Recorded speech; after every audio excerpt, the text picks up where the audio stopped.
Hi, I'm Don. And hi, I'm Cindy, and welcome to Pearls of Liberty, July 3rd, 2011. We are on the road today. We're headed up to an undisclosed location. Just kidding. We're going to visit with a friend of ours who is one of the developers of Brown's Gas.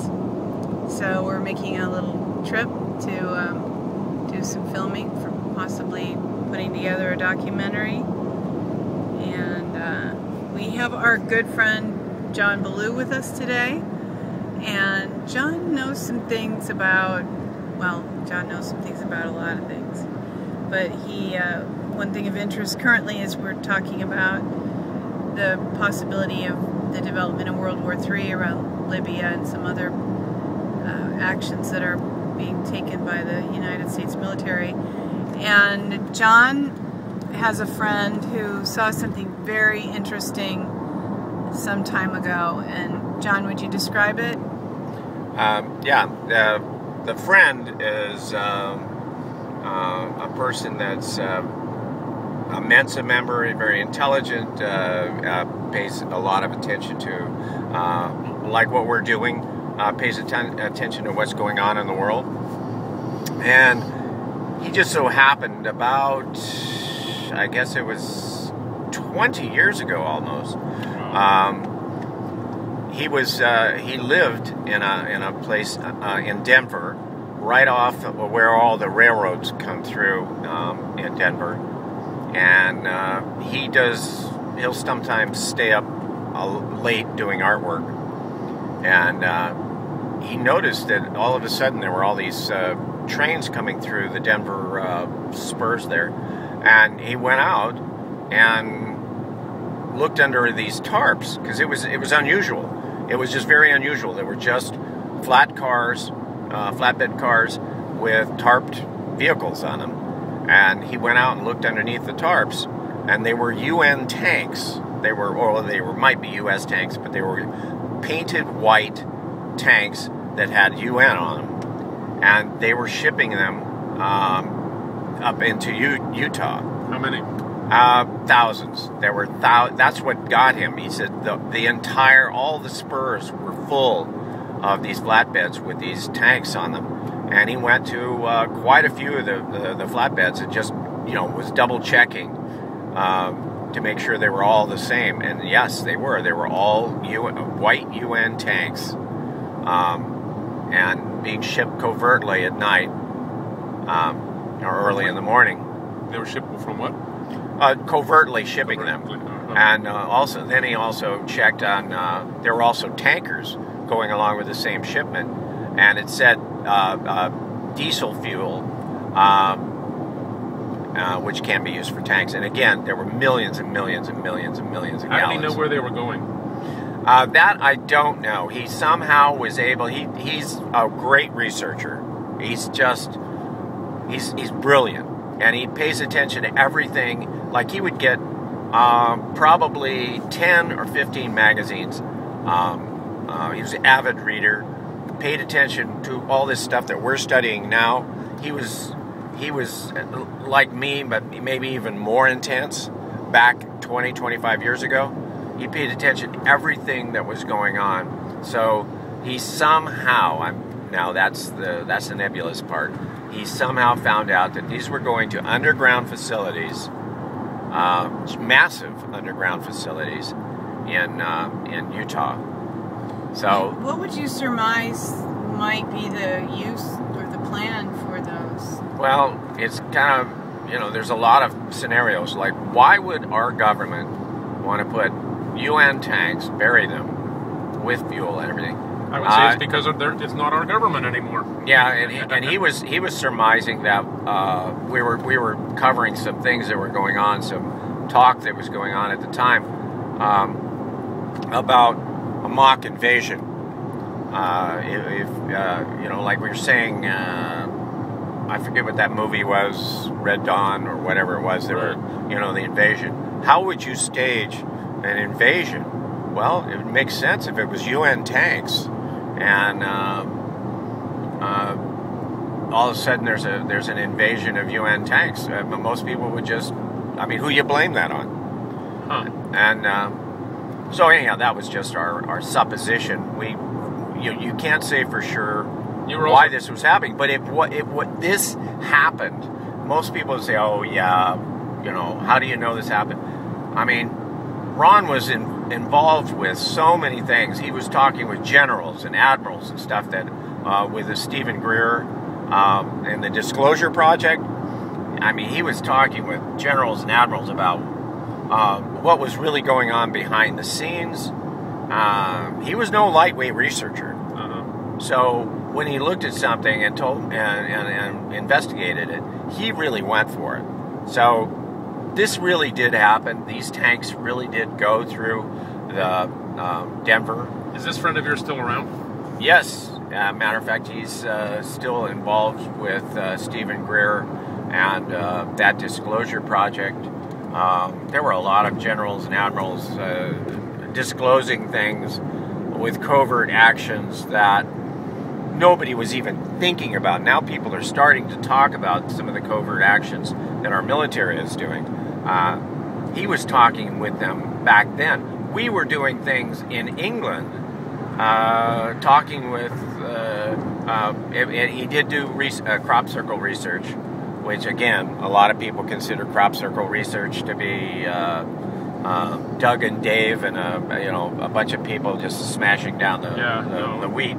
But we were actually pinned down in England. I'm getting off the point a bit, but we were pinned down in England by 3 helicopters, military helicopters, that had no markings on them. And we have video of it. We showed it to General Marion, who is in charge of all services. We had dinner with him. Anything that is military that's in the air or on the ground.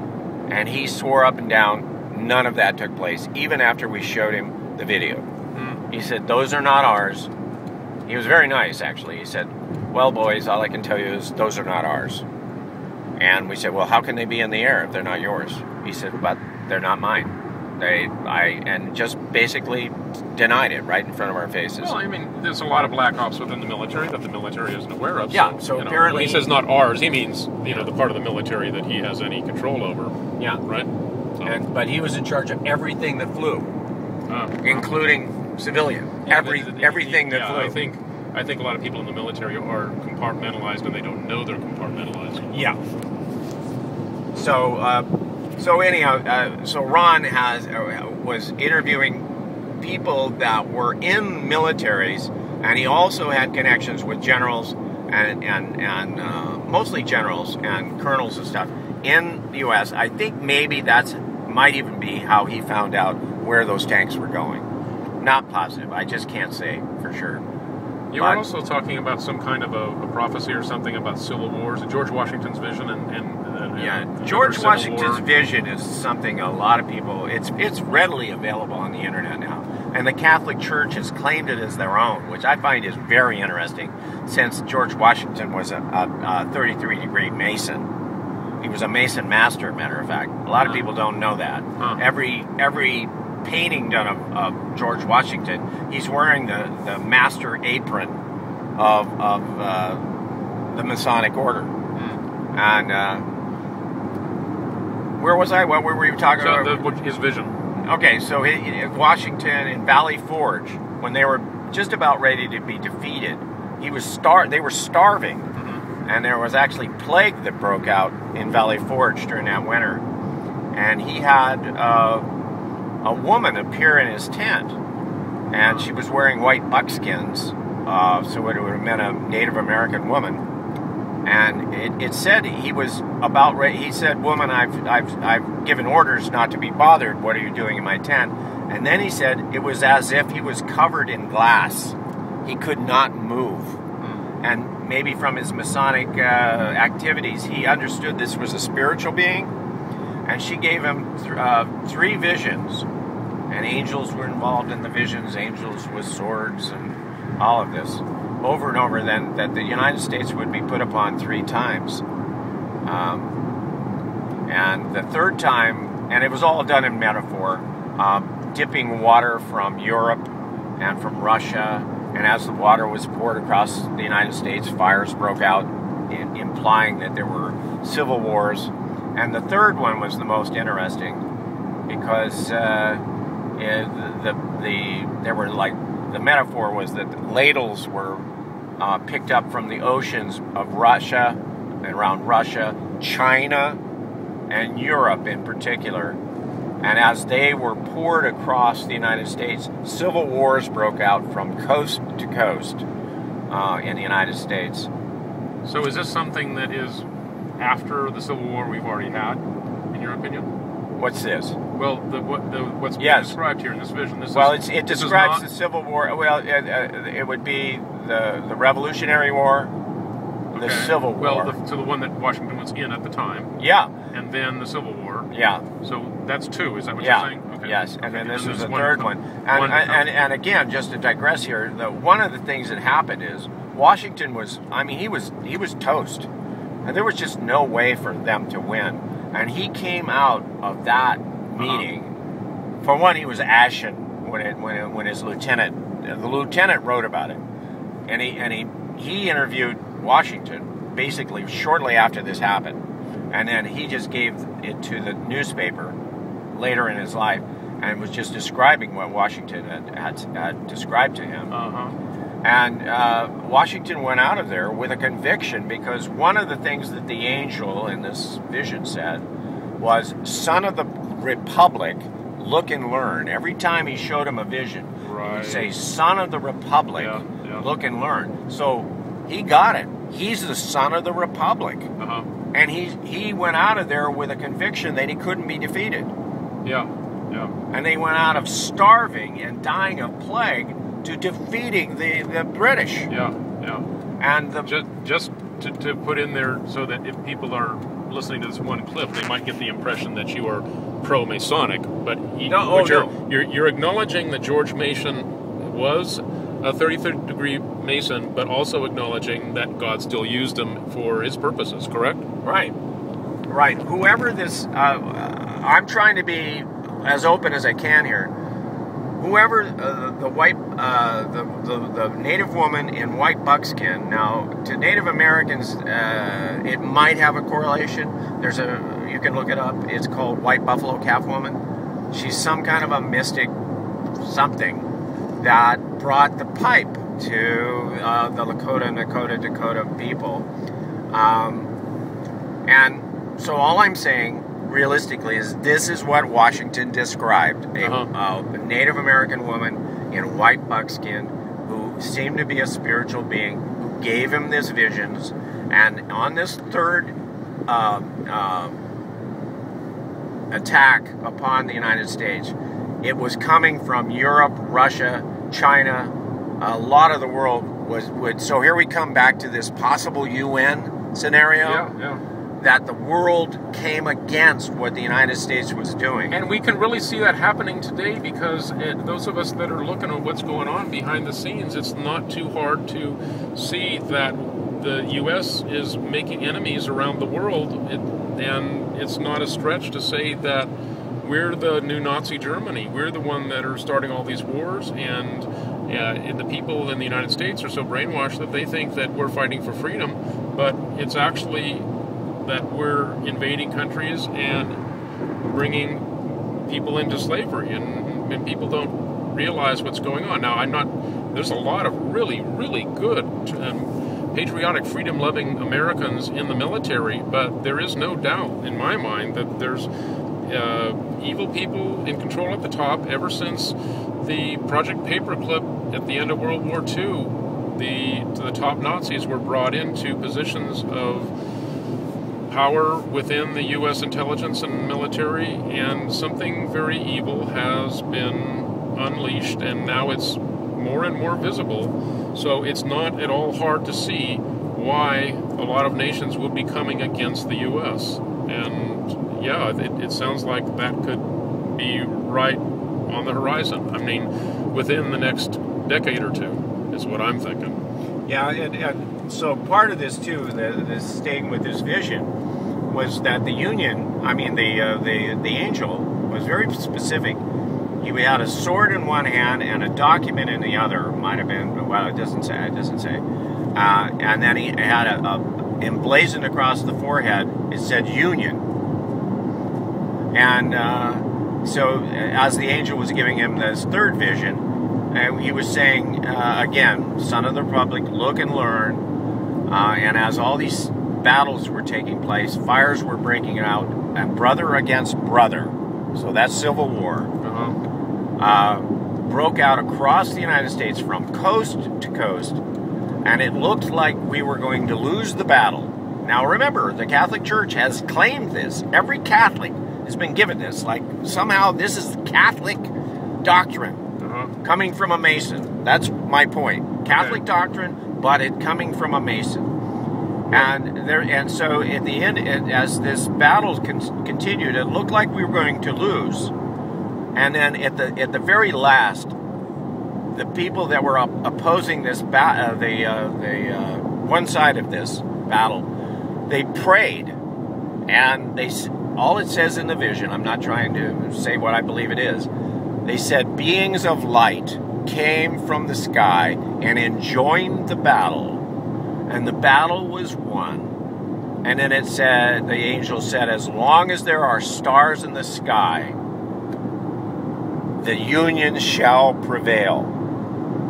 And now I'm a little confused, because you're saying it's a civil war, but you're also talking about the battle was almost lost. So what you're implying, I think, is that there is one side on the Civil War that is fighting for truth and goodness, and then another side that's fighting for darkness. And maybe they don't know it, but that's what's going on. Am I understanding you right?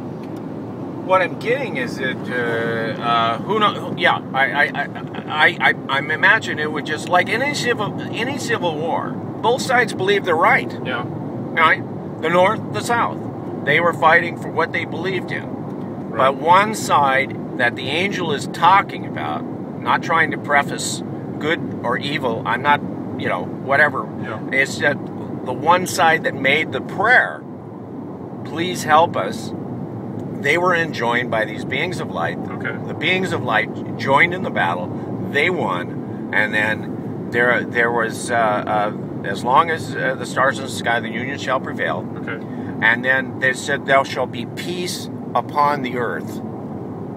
So whatever that means, it's so important that a number of groups have claimed this as being very, very important for what's going to be taking place in the future. It also might be a scenario of, well, gee, how could we take over? I mean, looking at both sides of this, not trying to be prejudiced one side or the other. You're fully. It seems to be you're fully open to the idea that the vision could even be a deception. It could be that this peace is a false peace in the end. Yeah, remember, this is a Masonic order that had this vision. Yeah. So you might even say, well, now the Catholic Church has accepted it, which kind of forms a possibility of duplicity between the Catholic Church and the Mormon Church. Well, sure. And then the idea that these tanks are hidden, nobody even knows they existed. So you could have this whole scenario come out and say, okay, the vision is now happening. Here they are. Here's the war. And now we're being attacked by UN tanks. Another thing that most people don't know, and you can do your research, is that there are German air bases, there are Russian air bases within the continental United States operating. They are run by Germans. They're not run by Americans. There are Russian bases run by Russians, not Americans, operating within the United States. And of course, that could only happen if the top military powers knew that this separation between these countries was at least somewhat artificial, and it's all being run by the same power source, which you and I know is true. The Illuminati, or the powers behind every government, are the same. Otherwise, because it's the same banking system, right, at least it is for a lot of these guys.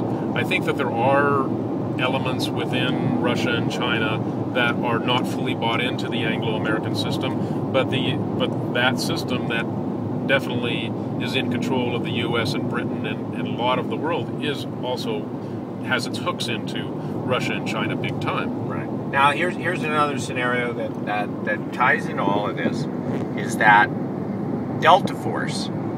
Now the symbol for Delta Force is an upside down black triangle, and all of their ships, all of their vehicles have no numbers on them.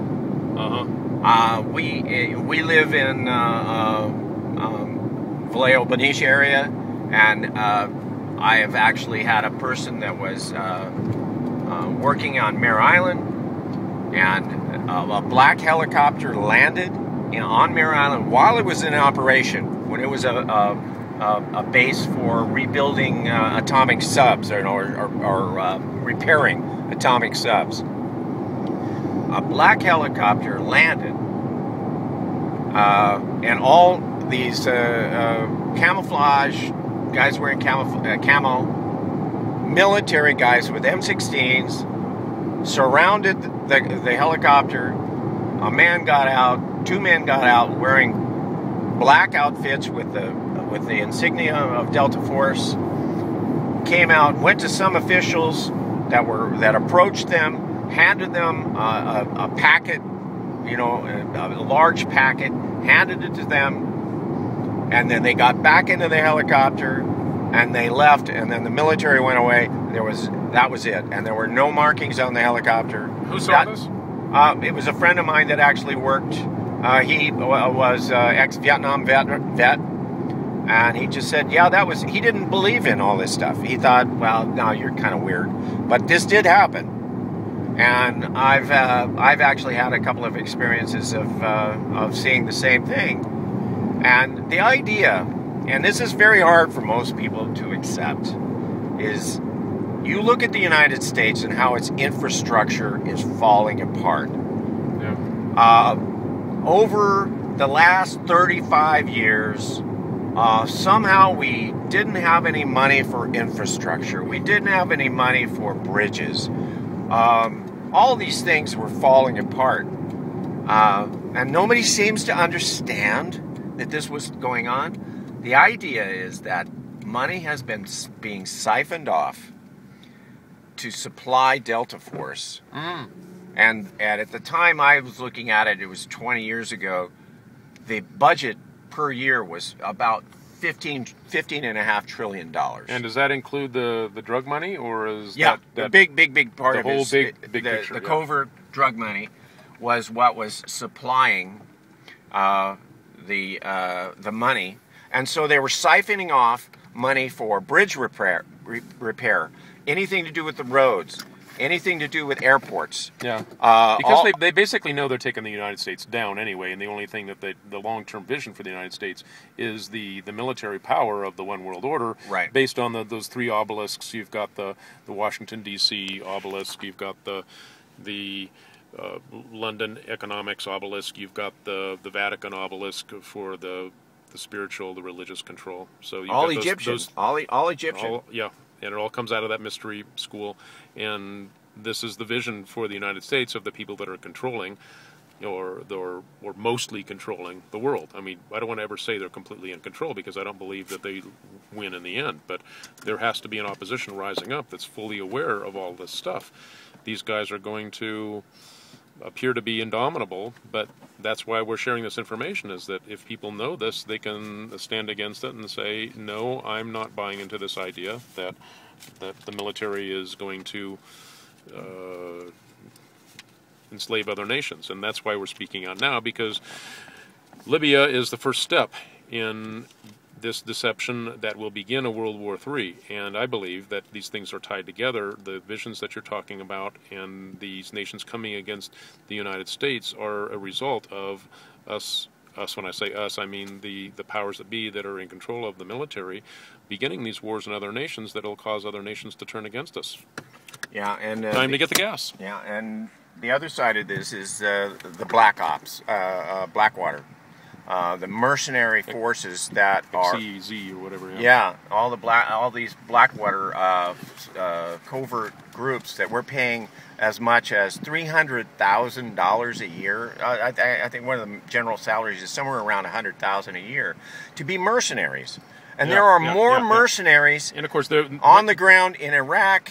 And then there are our military. Absolutely, that's what's happening. Which we're paying. And guess who's paying for that? And they're we are. Yeah, and they're not responsible to the people because they're independent contractors. And Congress doesn't have to approve. Yeah, and there's no approval necessary. It's a business. They get their money by other means. It's a business of war. Yeah, so it's time to stand against these illegal wars, and people that supported Obama because he claimed to be a peace president recognize that you've been deceived. It's time to say no. This is not the America that I believe in. This is not what was set up as a land of free peoples. This is something else. And so also is going into an international army. It's not beholden to any country. But the United States in particular, other countries too, is being drained like a vampire to feed an international army that will eventually subjugate anybody that opposes the New World Order. We're funding our own enslavement. We're funding our own... Hello, folks. Wake up to this.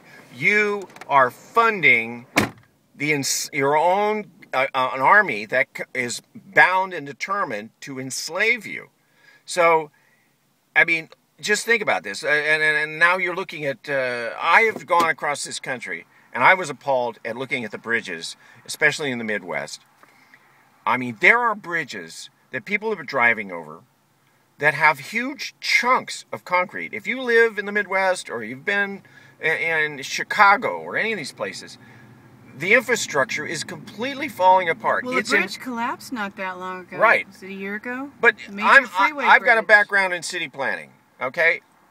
As a city planner, it's your job to work with the city government to look at obvious things that need to be repaired.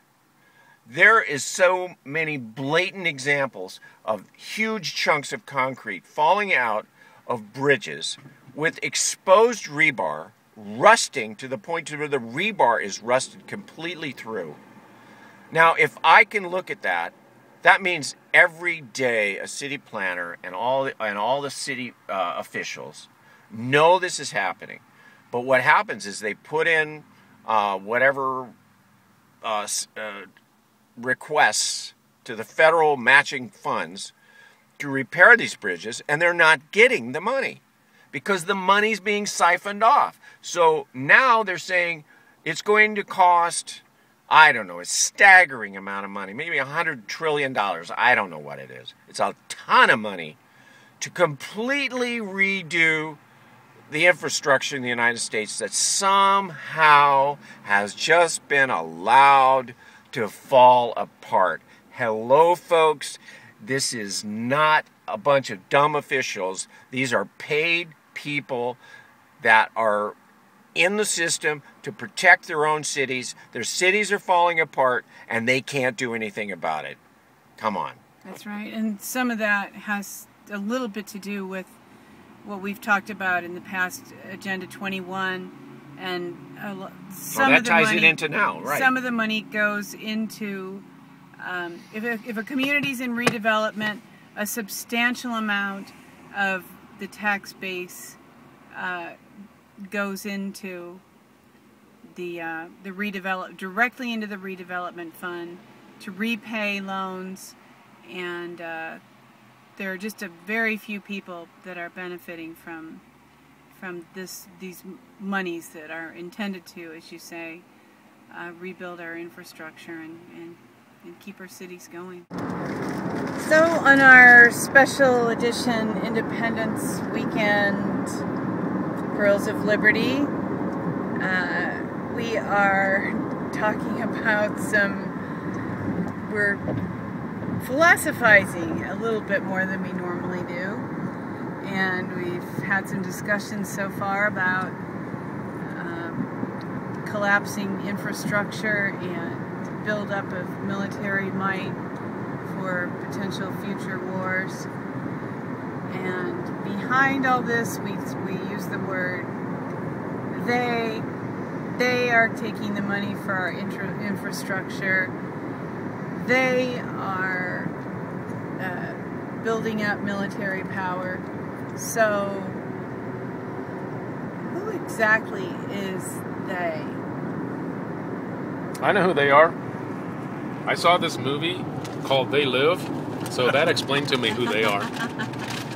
They're these guys that you have to have special glasses to put them on to see who they are. Oh, I saw that movie. Yeah, you got to get the special glasses. In order for me to get you to put on the special glasses, we have to get into a big fight because you don't want to have those glasses on, do you, John? I know you do, but I know that there are many people that don't. We were just talking about that outside the car.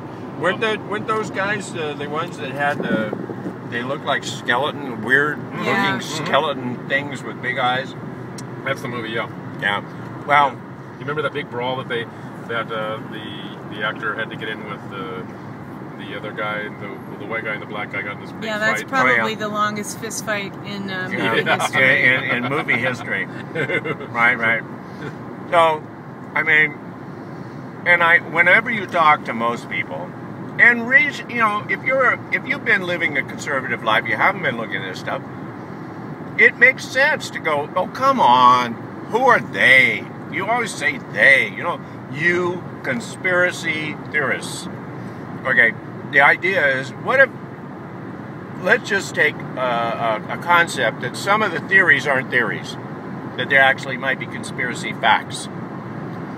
Some are provable facts. Because one of the things that the government uses, again they, is ridicule. So, if you can ridicule someone enough, if you can bully somebody enough, pretty soon they'll give up on trying to put forth what they believe to be truth, because the peer pressure is going to say, oh, you're one of those conspiracy idiots, theorists, you're mad people.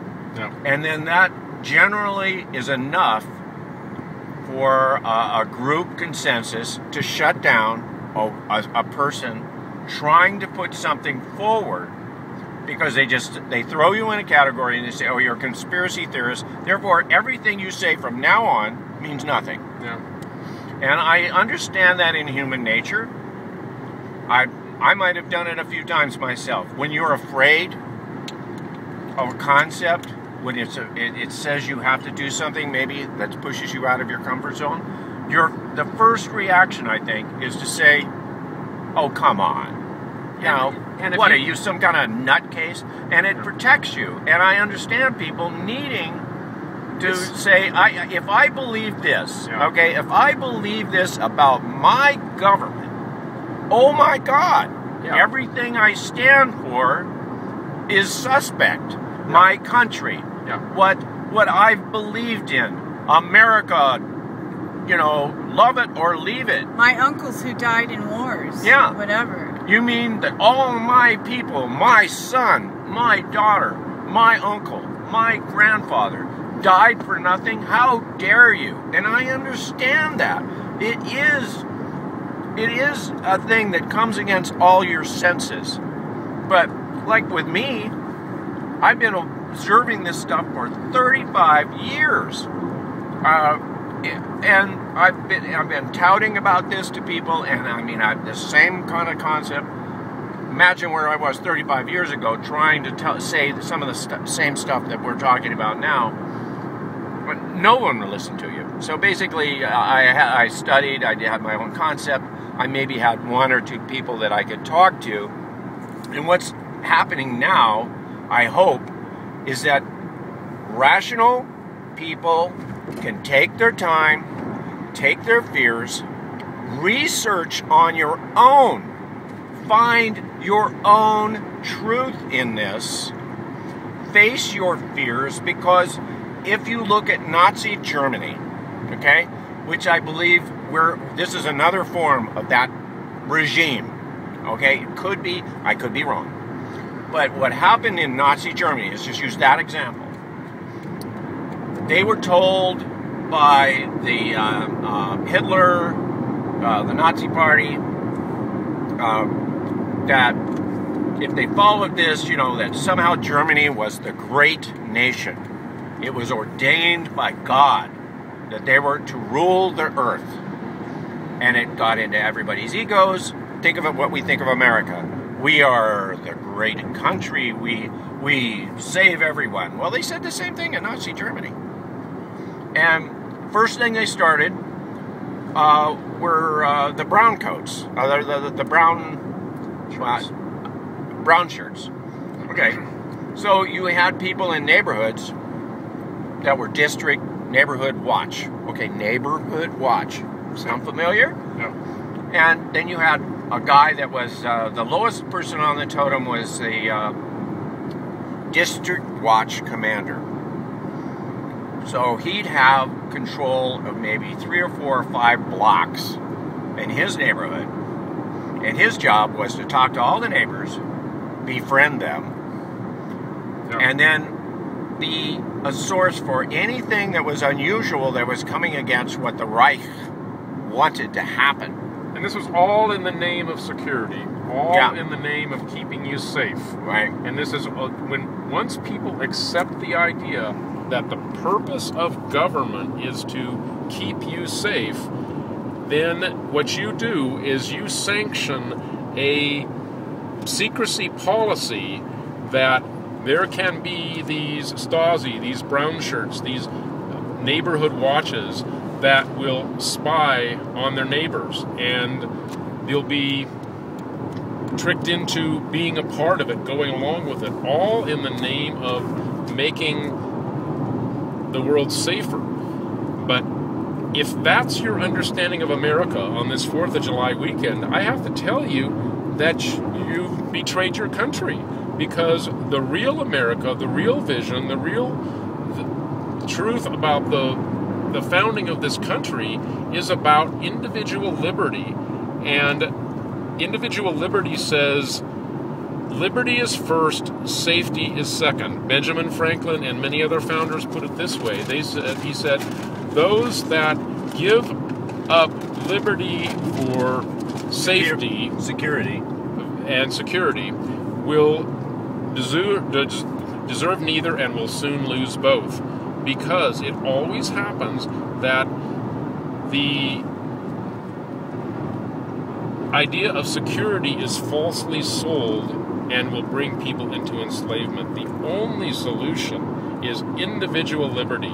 So whenever you're talking about a collective liberty, you're buying into a falsehood. You're buying into a lie that enslaves. You have to be talking about individual liberty, the individual right to free speech. That means the ability, the freedom to say things that people disagree with, the things that make people mad. This whole political correctness idea is so anti-American. We have to say no more of that stuff. We have to rejoice in being able to have spirited debates and spirited dialogue between opposing opinions and say, yes, that's the American way. We want to have not this sheep-minded herd mentality where we all go down the same road and we're herded into 2 paradigms of left and right, Democrat versus Republican. That's not real debate. That's not real opposition. That's totally managed. That's totally controlled. Get outside of that system. Start to think for yourself. That's what real freedom is about. And that is what made America great. That's what released this engine of economic prosperity, is individual liberty. And we are losing that if we haven't already lost it. We need to recapture that. I don't believe that will ever be lost. I believe that's in the lost it from mankind. I believe that it's men and women are designed by the Creator with those inalienable rights to be free. It's in our DNA. Yeah, it is. It absolutely is. So they're never going to put out the flame. They being those that collectivize. Okay, back to they. Okay. Yeah. So we're back to they. They are those who want to collectivize and to manage humanity. These are the people that are the predatory humans that that herd humanity for their purposes, to manage large groups of people for their profit, for their control. There are groups like the Illuminati. They are real. I think the best way to think about it is the banking establishment, because and I'm not talking about even the major banks in the United States. I'm talking about the global banking system. And it is inherently evil. It is inherently debt-based. Money is created out of debt. You are enslaved whenever money is created. That's a completely wrong-headed idea of the way that money should be. It's counter to, runs completely contrary to the principle of money as put forward in the Constitution, where it's created by the people, not out of debt. But if you're a sovereign nation, then that nation has the ability to create debt-free currency. We have lost that in the United States. We gave that away whenever we had a central bank. 1913, the Federal Reserve was the last installment of that. And we need to say no more private central banking. We need to say, we the people take back control of our money. That is the root. That is the root of this deception. So no more enslavement by controllers that want to manage humanity. That's who they are, and we the people need to stand against the people that are trying to control us. So put on those glasses. There, I just got done with a big fist fight with you, so put on those glasses. Okay, now I have the glasses on, see? Yeah, you got I already have the glasses. Yeah, so she can see. I can see. So, I mean, again, okay, so most of the opposition that I get from people is like, okay, you're the great they. Okay, so let's be practical. Let's not get off into airy-fairy stuff. As far as I've been able to research, there are about 20 families running the planet. Okay? Yeah. Now, the Rockefellers, the Rothschilds, the WWIIIs, there's a number of families. Powers. And sometimes the Catholic Church, too, as well. There's actually one Chinese family, too. Yes, right. And I think the Castlemans are another, because I actually ran into a Castleman. He told me that they were going to make him Pope, and he didn't want to be, so he was. They gave him other jobs, but he was a cardinal.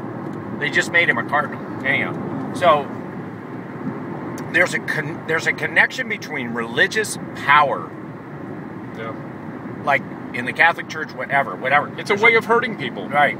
And so you're given this tremendous authority, even in these 20 families.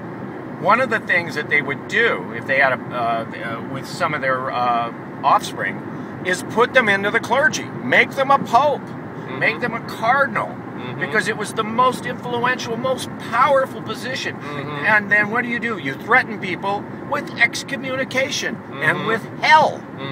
There's nothing more powerful than to take a child and say, if you don't do what the church says to do, you're going to hell. I got to interject that one of my most powerful movies that kind of illustrates that power turned in reverse is one of my favorite movies from childhood that I watched recently, not that long ago, is Becket, and how Thomas Becket actually got a conscience and stood against the King of England, who was simply appointed him as his friend to be to herd that power to manage the people through the church. But he didn't want to do that. He wanted to make the church an agent of God and to actually give people a conscience. That's the way that it's intended to be. So there's always that possibility that one of these people that's in this control system could flip. Like John F. Kennedy did. They thought he was their man, but he stood with the people. It does happen, but we can't count on it happening. Yeah, so let's just say we've got 20 families. Maybe there's more. Let's just say that's what I've heard. 20 families. They've been around. They've been in power for a very, very long time. They've been part of royalty. So we won't go into exactly how they became royalty. That's another story. But they've been royalty, and you and I have been serfs. Yeah, just to interject, they're just like they in an underhanded way came into power in the United States, they also, in an underhanded, deceptive way, infiltrated in the royal houses of Europe and took over royalty. Some of them were originally royalty, but very few. Very few of them. They were money people Yeah. who infiltrated royalty. So you can, And the idea you can follow the money. The British monarchy isn't even British; it's No. German. Right. Right, it's their Habsburg, correct? Right, the Habsburgs. So if you just, okay, now I've done a thing where, because I've looked at all this, I say now, and I know 3 people that were raised in those families. And these people escaped in their own way. One became the cardinal because he didn't want to become pope. Another became an artist, although wherever he wanted, money followed him because he had the WWIII name. So these people saw what was taking place. My friend that was the artist, he said, you know, de Gaulle would come to his house, and his father would, they would discuss what they were going to do with little skirmishes and wars and things that were going on in Europe. And he said, all my father would do would pick up the phone and very gently say, you know that little skirmish that's going on in France? It would be very nice if that could end by the end of the week. And sure enough, by the end of the week, that skirmish would be over. Because there was so much power. And de Gaulle would come and take instruction from his father. Direct instruction. And then the next day, you would see de Gaulle making a declaration as if it was his own. And controlling what was going on with the powers of the country. And not just France. They would call England, and they would call anyone, and the same thing would happen. Please, it would be very nice if we could put down that rebellion over here, or we could start a little skirmish or a little a coup over here. And within a week, within 2 weeks, within a month, and just like clockwork, as if they had designated exactly when it was supposed to happen. Within a month, those exact things would happen. So he says, I couldn't stand it anymore. They wanted me to take it over. And he says, I just decided I'm going to go become an artist, and just ran away from the family. So you have families that have been in power, that are royalty and have been royalty, and then you have us. A lot of people don't know that one of the things that changed history dramatically were the Great Plagues. But before you get into that, I want to make one point. That that as soon as you had royalty borrowing money from families like the Rothschilds and other rich people that were actually lending to royalty, the principle of the borrower being servant to the lender comes in, and you no longer have kings that are really in control. You have puppets. The people that are really controlling it are the people that have been creating the money. And again, it goes back to this debt-based money system, and it goes in modern times, that goes back to the Rothschilds and Napoleon and Waterloo, and this whole manifestation of being able to control the money that controls the crown. So they really, you could take it at 2 levels. They are not just the royal families. The they is really the people that control the royal families. Okay. Right. Yeah. Most of the people that are really in control are behind the scenes. You've never heard of them. Yeah. A lot of the people may have heard of the Duke of Orange or the WWIIs, but not really. I mean, you can trace them back to kings and queens, but right now they're almost invisible, and they pull the strings on governments, presidents, and kings. They're only invincible so long as they're hidden. I'm sorry. Go ahead. Yeah, they're pretty, but they're not. Pay no attention to the man behind the curtain. Right, exactly. It's a Wizard of Oz. So let's get back to the idea of what happened that really knocked them back were the bubonic, the Great Plague. Okay, just this last big issue. What happened is so many people died off that even the wealthy and all the serfs were killed off to such a degree that the wealthy had to go out and start working on their own farms, their own ranches, or whatever, farms and estates. And the poor people learned that they couldn't if they couldn't work over there, they made their own businesses. So they started making shoes more, and they started making things that people needed. And so you started with a system where everybody was kind of equalized. Mm-hmm. And so the middle class emerged from the plague. Mm-hmm. And then the middle class was so powerful that the monarchy kind of started being pushed back. Uh-huh. So what I see happening now is this idea of monarchy or control is now, it's from the grassroots being brought back up. It's always been about the money. It's always been about control of the world and the people through the distribution of a monetary system. And especially if you can ever get to a place now where it's not based on anything, it's based on how much money you want to print. You can manipulate the world, and then, of course, like the Fed, the Federal Reserve, if you can actually be a private organization that purports that it is a federal banking system, which is absolutely erroneous. Yeah. So you have these same 20 families, and by the way, if you look into Revelations, I mean, this is a Christian thing, if you look into Revelations and you count up all the horns in Revelation, there's 20 of them. Okay? There will be 20 kings. There will be 20 kings that will serve the Antichrist. Well, so whatever you think about that. I'm not sure how you're getting the 20 from Revelations, because there's 10, but I mean, maybe it talks about the 10 twice or something? Yeah. If you go into the horns and you go into the... it would take a while, and again, I've done the research. It comes, and you can take it or leave it, but it comes down to 20 systems of power. There were horns on the other creatures, and it comes to, I could do it, but it would take too long. Yeah. But it comes to 20. So let's just say that John Revelation has some credibility in this, and that there's 20 horns, and if there's 20 horns or 20 kings, then we could be very well in the time where the 20 kings are going to set up the system. Yeah. They're going to put up an illusion, and I even believe they're going. Well, it does say in Revelation that they're going to create a Christ. They're going to create a person that comes that's going to be able to heal, is going to be able to do all this, there's going to be all this power, there's going to save the world's going to go into peace. And you know what? A lot of people, and I'm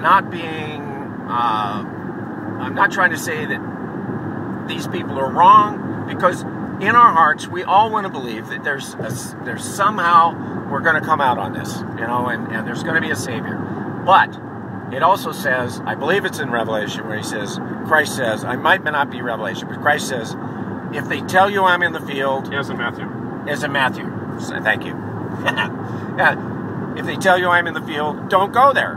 And on and on. In other words, if they tell you my body is here, don't follow it. Yeah. But there's going to be, if people see on national television, there's this guy, and he comes forward, and he's able to heal people, and he says, I'm here, and the world says, oh, finally, we've got our Savior, there's going to be peace, there's going to be economic prosperity. I'm sorry, a lot of people, just by human nature, are going to follow, they're going to go, and there's going to be a mass movement on the earth to say, oh my God, we're saved, he's here, and there's going to be this feeling of false security. And what I'm saying is one of the key ways to recognize that is that it's going to be coercive groupthink. You're going to be blackballed, cut off, ridiculed, whatever, for saying, hey, maybe this is not a good thing. There will be massive pressure to go along with it. And if you know the true Christ, if you know the real Jesus Christ, he affirms everything about you as an individual. This goes back to, it's absolutely good point. The core principle of Christ is the core principle of liberty.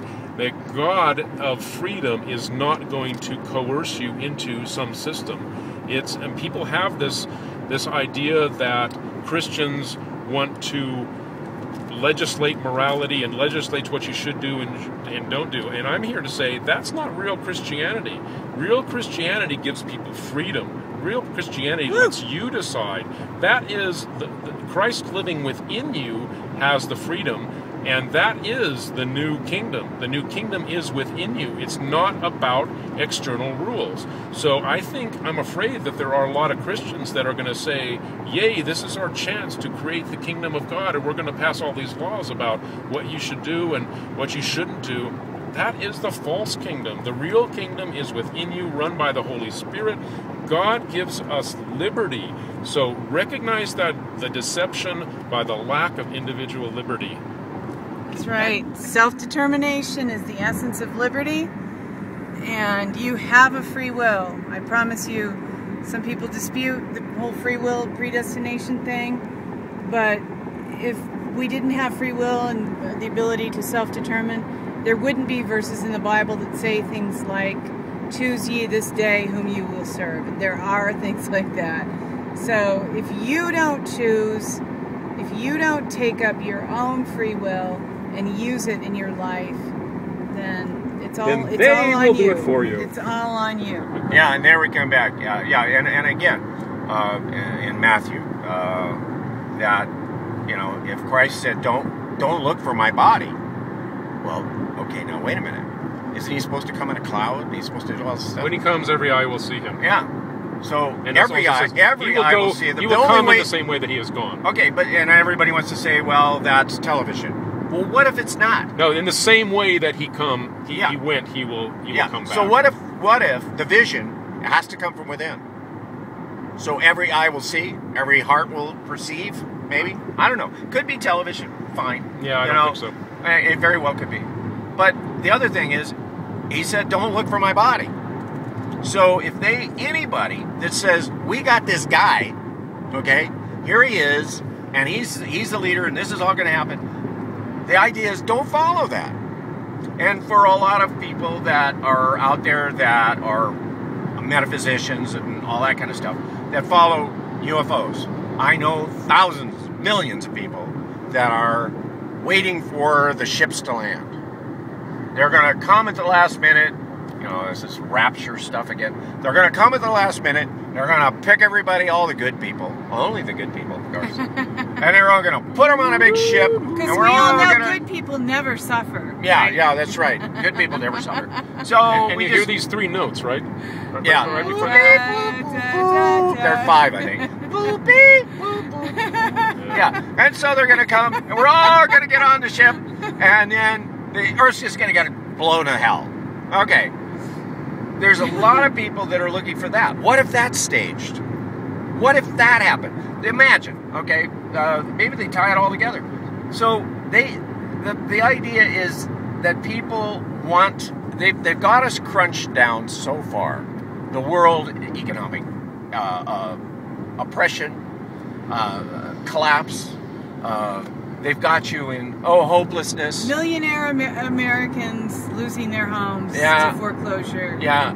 So they really are pushing the agenda of hopelessness. Yeah, they are. And then, so you're looking for a Messiah. They're pushing this. You're looking for a Messiah. You're looking for the ships to land. So all they have to do is provide the scenario. And 85% of people are followers. And again, that's human nature. This isn't, I'm not trying to say if you're a follower, then you're a bad person. No. That's human nature. This has been studied. 85% of people are followers. Make sure you follow the right stuff. Yeah. So in the Titanic, or in the something adventure, where the ship turned over. The Poseidon Adventure. Poseidon Adventure. It was...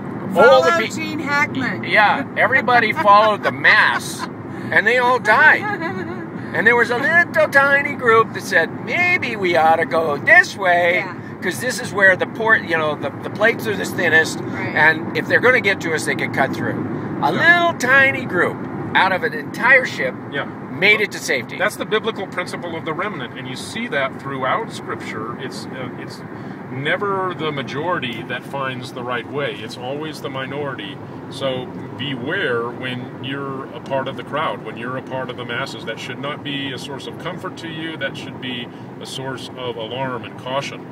And what I want to point out with regard to what John's saying about the deception of this salvation that is going to falsely appear either by a UFO or by a rapture is that this also goes against what the real God is telling us about what's going to happen.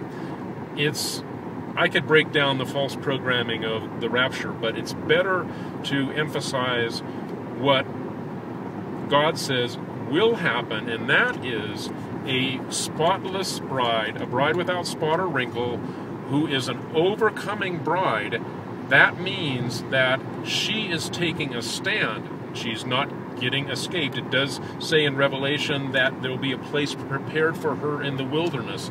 That to me means if you're herded into a city in Agenda 21, you don't have to go there.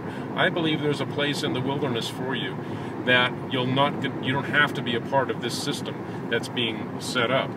So, but you might not be able to buy or sell. You might not be able to buy or sell without the mark of the beast thing too. It won't be comfortable. Yeah, it won't be comfortable. You might not be able to buy or sell within the system, but God will provide for you. I think that one of the things that Cindy brought this up in another conversation is that she was asking the Lord about, help tyranny. us to will you end tyranny? Well, yeah, and the Lord said to her that the Lord has to find out who's going to take the mark of the beast, and this is a testing that's coming. So don't get tricked into thinking that God will not provide for you if you're not a part of the system. So there's two levels of deception. The one level is that you believe that this is God, and so you go along with this salvation because you think this is the kingdom of God coming to earth. The second level of deception is you may recognize that that's not God, but you got to feed your family, so you go along with it for that reason. And I'm saying, no, don't do that. Have faith in God, because He's going to provide. And it's going to be very, very hard. There are people that will die. There are martyrs under the altar in the book of Revelation, and I believe that there are people in this day, not just people in past ages, that will be a part of those martyrs that are crying out for justice. But the bride becomes an overcoming and spotless, without spot or wrinkle bride, because she stands her ground against the enemy. She is not an escapist who is waiting to get raptured out, or whatever view you have about how that happens, flying saucers or whatever. It's about standing up against evil.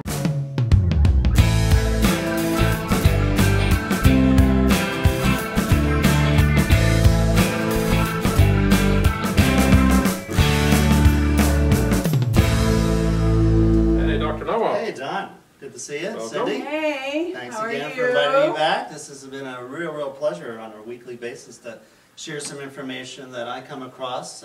You don't want stuff off your chest, yeah. I know. Well, it is like therapy, but that's that's the nice thing about the internet and having access to this information. As we might have talked before, is that a long time ago, this was once again in a very secluded area called the medical library on universities, and very few people ever, except for some type of specialty like this. Now with the internet, I mean, everybody can take my information and look it up and confirm that, or do like I do and just research it. So it's a really exciting time to be able to really provide that knowledge is power type of approach to good health and well-being, as well as everything. Well, we're really excited to be able to share what we've learned from you with our friends. And right. Just cause a ripple effect and let is. more and more people know. And this is really kind of a grassroots type of approach, is, instead of having to have billions of dollars to spend on advertisement, like the drug industry spends about $40 billion promoting advertising, or giving that information to their doctors throughout the country and throughout the world. We're able to use, once again, the resources of the internet for nothing, just our time and effort and like that. Yep, so that's right. It's an exciting time to be able to Everybody do that. benefits. The printing press all over again. It is, exactly. That's yeah. And that's what I was talking to a colleague. I mean, this is a revolutionary thing.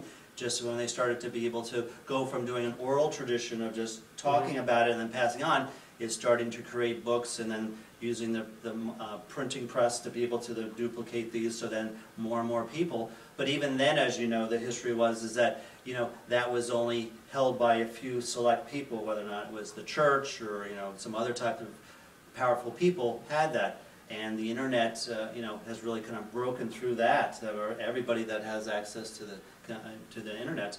I think they're going to try to put the genie back in the bottle, Well, but I don't think it's going to work. Well, I was just saying, I know we've talked a little bit about there's different regulations where the President of the United States can push a button and close down the internet and do all these type of, you know, things, and trying to prohibit certain type of knowledge. They've got to keep us safe. They do. Well, that's right, exactly.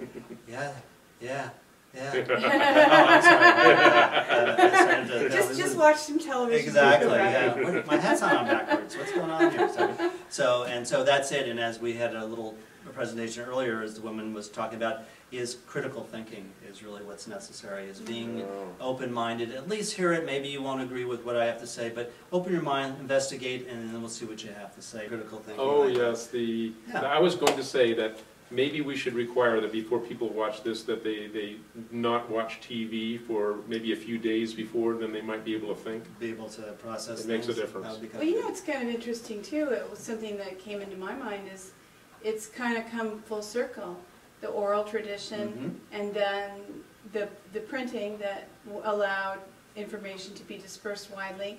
And now we're back to some extent to the oral tradition. That's right. I like that. Which is a good means of communication historically. Yeah, the popularity of videos on the internet where people are talking, interacting. Yeah. Well, I've talked to other people like that. One of the fastest growing and the #2 search engine is actually YouTube. After Google and Bing and Yahoo like that, great. More people are going to hearing, like you said, the oral tradition. They'd rather, instead of having to read all this text and try to figure it out, have someone talk to them and be able to share their thoughts and feelings like that. Well, it feels more like human contact, well, it is, yeah. Yeah. So that's an interesting... That's the other level of communication rather than just the written word. That's right. Yeah. So this week I'd talk a little bit about radiation, which is something that's all around us. It's becoming a big problem. There's been some accidents both in Japan and right here in the United States in the Midwest about different types of information that's out there. We'll talk a little bit about that. Some of the thoughts and the two sides that are in terms of everything safe, of course.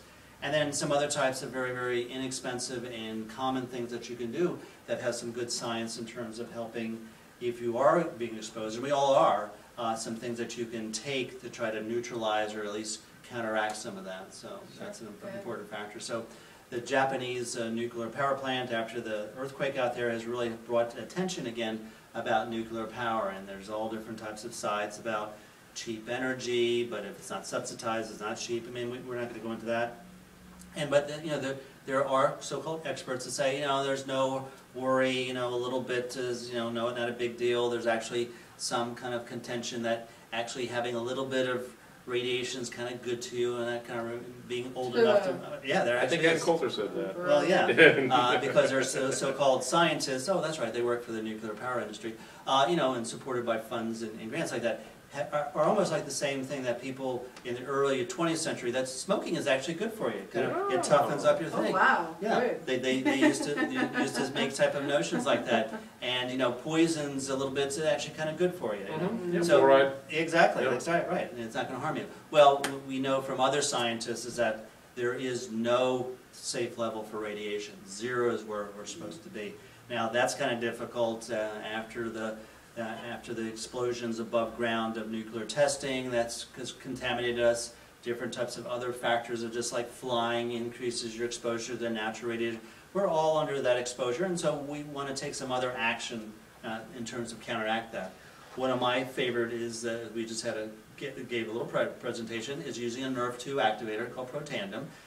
Works on oxidative stress, glutathione, SOD, catalase. These are enzymes that have a very, very powerful effect in terms of neutralizing different types of bad things that are happening from the outside. And so I just wanted to go over with you, just kind of interesting. This was a recent study showing, new study shows that nutritional supplements designed for astronauts strong in fighting effects of radiation. Well, that was a big concern for quite some time, is that as we know as we fly, but as you go into outer space, your exposures to these different types of forms of radiation increase.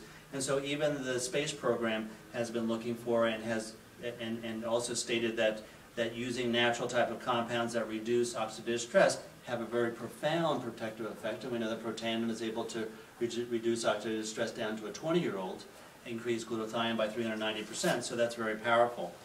In this publication, once again, all peer-reviewed scientific articles. That's the nice part about, knowing what's going on out there. In Radiation Research, May 2002, that using SOD inhibits radiation-induced, is the title, apoptosis, which means it's cell death, so radiation kills DNA or kills the cells by stabilization of the mitochondrial membrane. The mitochondria is the most sensitive to radiation exposure, and so by protecting the most delicate part of the cell, we're able to once again protect the whole cell. Because without mitochondria, it's like it's the engine. If the engine is broken, the cell's not able to function. So, and that's the most sensitive, and so they know that SOD and this product, this protandim or NRF2 activator, is able to increase SOD. Another the title, The Role of Superoxide Dismutase in Modification of Radiation Injury, British Journal Cancer, June. So in plain terms, just for people who might be watching, Yeah. I don't want to make too big of a leap here, but essentially what they're saying is these substances they function as what we would call a cancer prevention. Well, not only cancer, but it also prevents things Death from of cells. death of cell like that. Yeah. Things that So radiation is like if I was punching you, that's going to cause some type of damage to occur. Where radiation causes damage is at the DNA level, at the genetic level. And when that starts to happen, that causes a cascade of type of other things that kind of occur. So oxidative stress is one of those cascades, kind of a byproduct. It's like, having someone destroy your engine. Now when you turn on the engine, you're going to get all this black junk and pollution coming out. And so now we have to try to fix that because we know that's going to cause a problem in the environment around that car. Same as with oxidative stress, and as well as SOD and catalase and other factors like that. Also what NRF2 does is it works on other types of genes that work on cancer. Two of those are called osteopontin and P53. We've talked a little bit about P53. It's really exciting. It's considered the guardian angel gene. It's the holy grail of cancer. If P53 is working properly and is not being hurt or destroyed, is that when cancer is found in that genetic breakdown like that, P53 either fixes it or destroys it. So they end up destroying it. That's how powerful. And so a lot of drug industry attention is going there. A lot of biotech are really moving into P53. Well, here's a natural product that does that right now, so we don't have to wait for research like that. And so that's what, here's another study called osteopontin inhibits radiosensitivity for breast cancer. So another gene that, if it's working right, will correct the breast cancer type of exposure due to radiation, and then that's going to offset that. Role of antioxidant enzymes in ionizing radiation resistance. This was published in Free Radical Biology and Medicine. So it's well established knowing that if you work in an industry, of course, they're exposed to type of radiation, and a lot of these are health professionals. We know that people that work around type of radiation, they wear little type of meters like that. You should still be taking, because once again, 0 is the most... Well, sorry, but the people, the TSA people that work next to the naked scanners. That's right. They're exposed to all that. Yeah, they should all be taking protandim. And we've been following the maps since Fukushima. There are some maps online. Yep. It has, before Fukushima, the California numbers were typically single digits, maybe like 8. Now they're 20. And it's typically 24, 25, and I just saw the other day 40 to 50, right. And in the middle of the country, for some reason around Denver, they're up in the 40s a lot of the time. It all has to do with distribution of jet stream and different factors of rain and other things that bring those type of radioactive isotopes down to Earth. So the exposure has gone up about 3 times what it was. Now the so-called experts say that anything under 100 is okay, but once again, no exposure is good. So a little bit over time can be just as bad as having a lot shortly. So bottom line, we're exposed to more radiation just since Fukushima and within the last few years. So people should be doing something. Right. This is a great thing to do. Right. And so other type of options out there, going through the scientific literature as I do, is what people have done for centuries of taking certain types of compounds that have benefits, and then they found out through science that this had some benefit. So here's strontium, biokinetics and human influence of alginite in the uptake of ingestion of strontium. Strontium-90 is one of the byproducts of fission in terms of production of making nuclear energy into energy like that. Strontium-90 goes into our bones. We know that causes bone cancer, a big factor like that. Well, seaweeds and algae have this compound called sodium alginate, and that has been shown to be effective in terms of preventing when strontium-90 comes in, it's chelating or locking onto it, so it doesn't go to the bones and doesn't cause kind of problems. So there are obviously tradition, like in the Asian and Oriental areas, where seaweeds and blue-green algae are very, very important in terms of helping them be strong, as we'll talk about.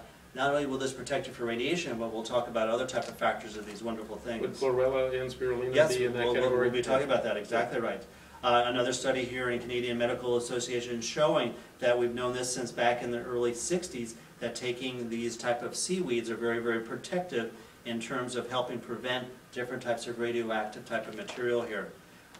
One of the kind of the little story that was done when we blew up Hiroshima and Nagasaki, there was two hospitals. One had the conventional Western type of approach of eating Western kind of crappy food. Another one had a more traditional type of Asian diet where they had seaweed and miso, and all 3,000 people died in the hospital that ate the conventional, and none of the people died of the other ones. And what they've done subsequent, yeah, that miso and the seaweeds have once again very strong type of radio protective type of factors like that. Your food is your medicine. Your food is your medicine, exactly right. Seaweed as a chemoprotective from breast cancer epidemiology to breast cancer cell culture. So these just show you the University of South Carolina. So showing that the science is there. This isn't just some type of folklore. Maybe it works. We know it works like that. And to answer, Don's question, yeah, chlorella and spirulina are definitely big factors, but this shows you the power. Unlike a drug where, and a drug would be like potassium iodide. That was kind of still popular, is that one of the big concerns we have is is a radioactive isotope for iodide that could go to your thyroid and cause thyroid cancer. And one drug approach is taking potassium iodide. Now, if you're really at high levels like that, it probably has a benefit, but it has lots of side effects, and I don't think it's as broad. It only works with iodine. The seaweeds work with iodine and strontium-90 and cesium, and other types of compounds, so it's a lot more broad. But unlike potassium iodide, which has the factors, here's a brown algae. Not only does it help protect you with radioactivity, how about it helps with increased brain function, causes alertness, helps with fibromyalgia. These are all scientifically proven. Also, let's see here, it works equal to Celebrex, which we talked earlier, which is a drug for pains. Helps actually protect the cartilage and helps it make regrow from osteoarthritis. Helps with neuropathies, helps with allergies and asthma, helps with cardiac function in terms of better than statin drugs, which are pretty worthless. Helps with hypertension, acts as an ACE inhibitor naturally for high blood pressure. It actually was being compared to Viagra and actually did better in terms of preventing erectile dysfunction. Helps with obesity, helps with... so these are what's kind of fascinating about natural compounds. These are what are called positive side effects. Drugs only have negative side effects. You take a drug and they only cause more problems. That's the beauty of natural things. So not only does it protect you like chlorella and spirulina and this brain algae, they have other benefits that you're getting, not just in terms of protecting radioactivity, and that makes it so powerful, but also makes it very dangerous from a drug point of view. Man, people find out that this works better than Viagra, plus it helps with all these other problems and radiation. Boy, why would they take our garbage? They wouldn't. Yeah, seriously. They wouldn't. Plus we know Viagra causes a certain type of blindness and causes heart death, and I mean, it's just kind of wild like that. But they make lots of money on it. So that's the kind of the sad thing here.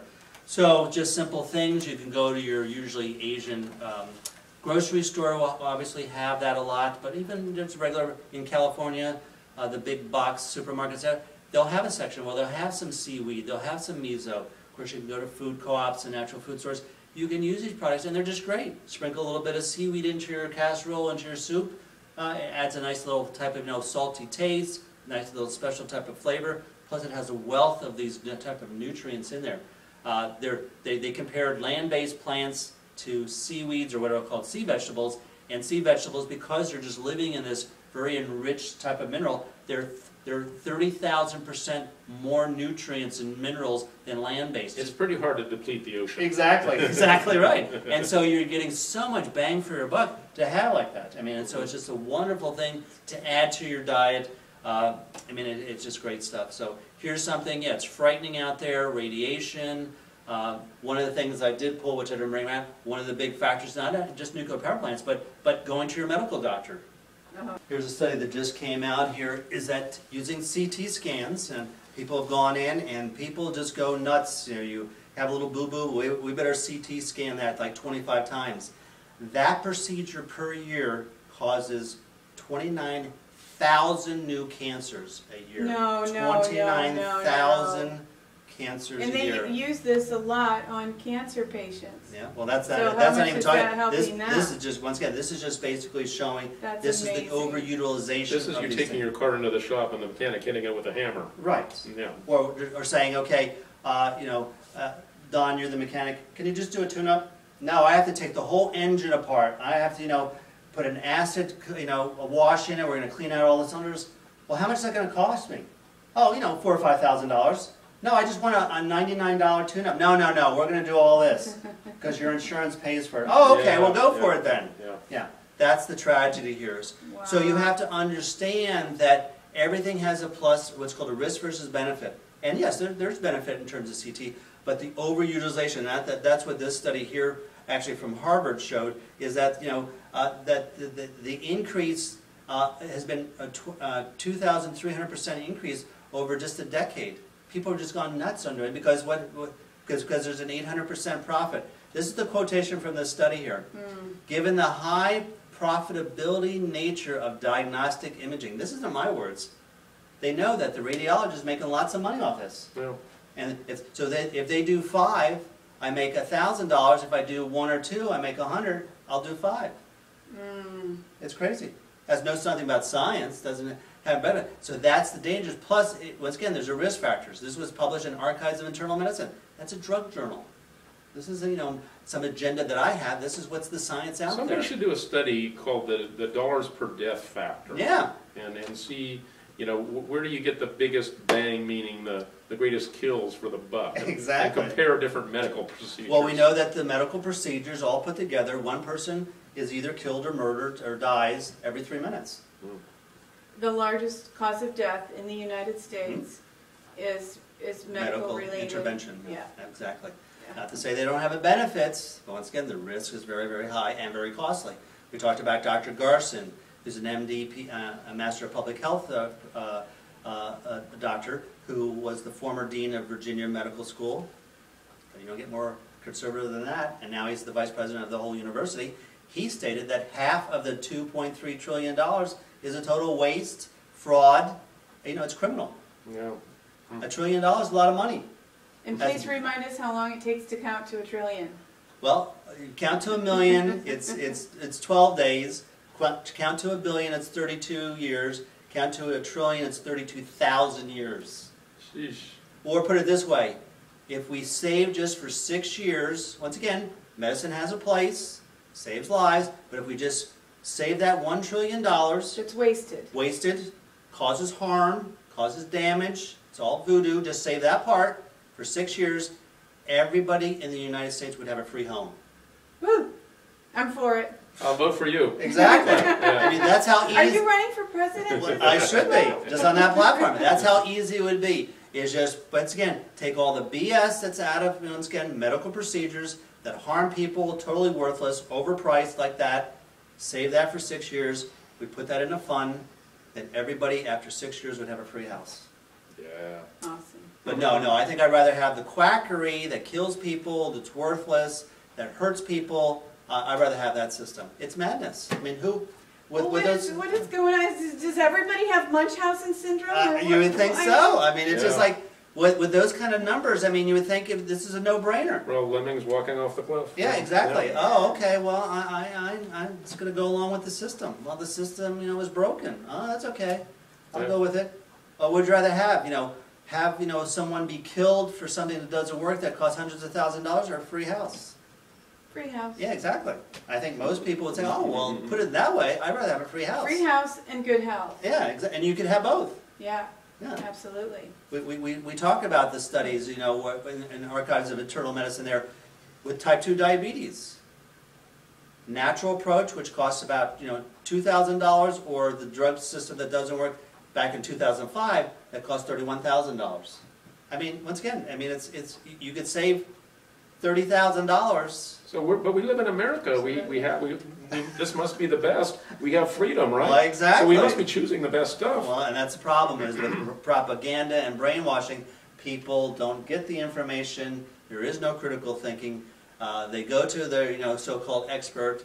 He or she doesn't know what they're talking about. We just had a woman who was talking about her story about sinusitis and problem, and all the different just questions about why do you want me to do this, what's the side effects, like that, and the drug doctor didn't know anything.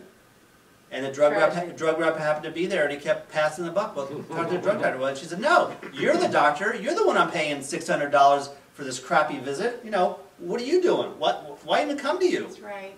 I mean, it's just crazy. But every day, thousands of people go to this guy and other type of, you know, specialists. I'm sure it sounded like it was an allergist or an ENT specialist, causing, once again, hundreds of dollars for crap. Yeah. Doesn't even So know here what's we going are on. on the internet.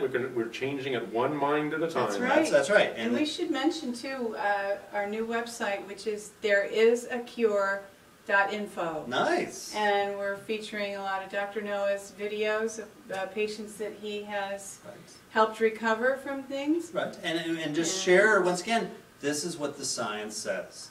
Absolutely. If you really press your drug doctor hard enough, he or she will absolutely admit, yes, type 2 diabetes is 100% curable.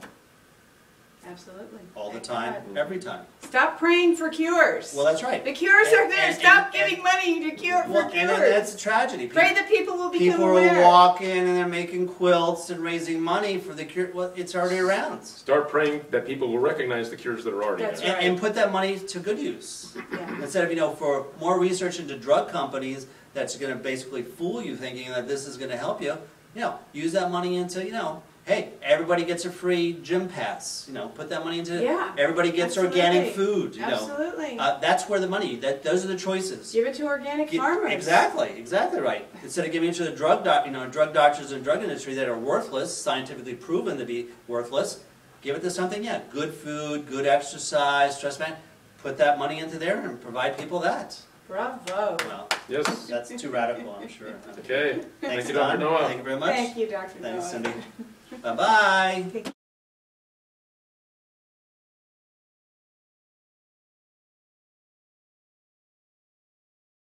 I won't do a regular Pirl Culture, but I do want to mention Lindsay Lohan.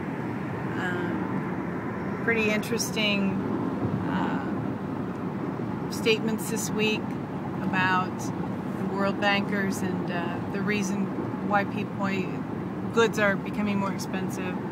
So we have thought that Lindsay was a mind control slave, and maybe she was, but mind control slaves tend to wake up when they've reached their mid-30s, early 30s.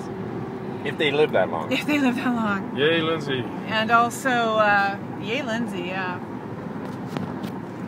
Also, Pirl Culture, one film we'll mention, Harry Brown, we watched last night. Very interesting film, British film with Michael Caine. And That'll encourage us older folks to fight against tyranny, just like I was just describing. It will, and it also can give you a glimpse of what life would probably look like inside of Agenda 21 stack and pack housing, because they're living in what they're calling the estate. It's government housing near public transportation. Check out Harry Brown if you need to become, if you're not afraid enough of Agenda 21 to do something about it. Watch Harry Brown and get a clue. So, John, do either of you have any final thoughts? I guess, you know, like I said, I've looked at the practical side of this and tried to get out of what we call lunatic fringe, and said because I have met people that got out of the system, that their parents were actually part of the elite, and they were very practical. It was just like, if I get involved in this system, I can't get out. It's kind of like the CIA. If I sign up as an agent, and I have a license to kill, whatever, 007, you don't really retire. And they knew that. So if you just look at this as a practical way, if you've been brought up, let's say you've been brought up in a family that's just super wealthy, you realize they control the world. You realize that you knew something that the rest of the world didn't know about power, control, that they really didn't control anything in their world. Would you really want to give up that power and go join the masses that were being deceived? So I try to look at this on a practical way. If I were part of that power structure, it would be very, very hard for me to give that up, to go join the masses that are going to be, controlled, manipulated, put in, whatever, however the scenario goes. My option would be, well, gee, I'm part of the elite. I think I'm going to stay here. So they're caught in their own system, and many of them will and their own power. Yeah, then many of them will say, well, I'll do what good I can within that system. Yes. And I think there's evidence that some of them try to do that. I mean, we don't think necessarily that George Bush went along with everything, and there may have been different George Bushes, but there's some evidence that some people within this power elite actually do have some hearts to do good. Yeah, they just know that they're working within an evil system. But it's a horrible situation any way you slice it.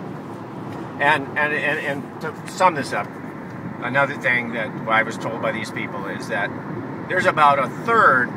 There's a lot of sociopathy in this, by the way. A lot of people that are sociopathic. And a lot of the people they bring in as their minions are sociopathic. But that there's about a third of these elite families, a third of this group, that are oppressing the other 2/3 and keeping them hiding. It's an elite within an elite. Well, it's an insanity within an insanity, too. Yeah. Right. I mean, that these people would just as soon see this earth eradicated of human beings, including themselves. If they can't control it, they'll destroy it. This is the point of the sociopath. If I can't have it, I'll kill it. Yeah. In other words, the goose that laid the golden egg, the sociopath would kill the goose and cut it open, trying to find out what made the egg. Just kill the goose. But the idea is, if I can't have the goose and I can't have the golden eggs, then nobody can. Yeah. So there's a third of this group that is oppressing the other 2/3. So this gives us hope that 2/3 actually feels powerless to do anything because they'll be killed by their own people. Yeah. So I believe that sociopathy eventually destroys. And it'll eventually destroy the sociopath. Self-destruct, Yeah. So that if we have faith, we hold together, but we go within, we concentrate our faith from within, and try to hear that voice, that real voice, between ourselves and the Creator, God. Yeah. Try to get that voice to where we can hear it, and it's a still small voice, not the big broadcast up here. Right. Follow, come over here. Not even your preacher on Sunday morning. Yeah. Follow the still small voice. We win. If you believe the Bible, we win. So don't give in. Don't let your fear rule you. Don't go join the masses. Listen to your inner voice. Take your strength and your courage from within, based on God and what's been said, and take a step that says, I'm going here. And start to have that. The more we build our faith. And the other thing that's so important is that a lot of people have given up on prayer. Or they pray in church, this and that. I believe that prayer can change this planet. I believe we are connected. And nothing happens unless we ask for it.